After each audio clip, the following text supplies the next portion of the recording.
যে তার বংশে কেবল পুত্রই জন্মাবে। তৎসত্ত্বেও যখন রাজকুলে চিত্রাঙ্গদার জন্ম হলো, রাজা তাকে পুত্ররূপেই পালন করলেন। রাজকন্যা অভ্যাস করলেন ধনুর্বিদ্যা, শিক্ষা করলেন যুদ্ধবিদ্যা, রাজদণ্ডনীতি। অর্জুনও 12 বর্ষব্যাপী ব্রহ্মচর্য গ্রহণ করে ভ্রমণ করতে করতে এসেছেন মণিপুরে। তখন এই নাটকের আখ্যান আরম্ভ।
সখী, কি দেখা দেখিলে তুমি?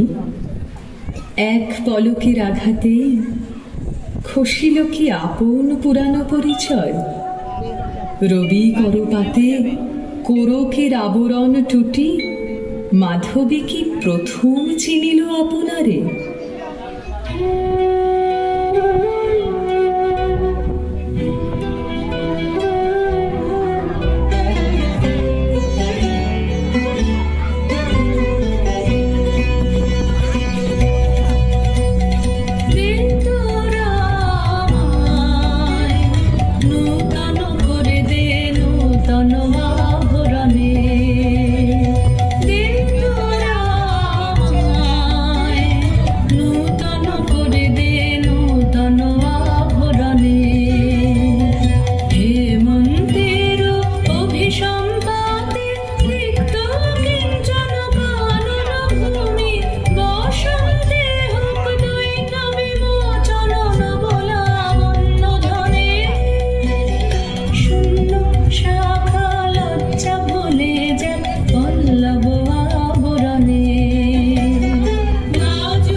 হায় নারীরে করেছি ব্যর্থ দীর্ঘকাল জীবনে আমার।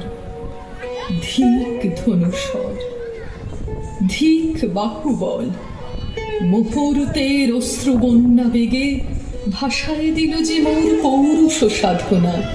অকৃতার্থ যৌবনের দীর্ঘশ্বাসে বসন্তেরই করিল ব্যাকুল।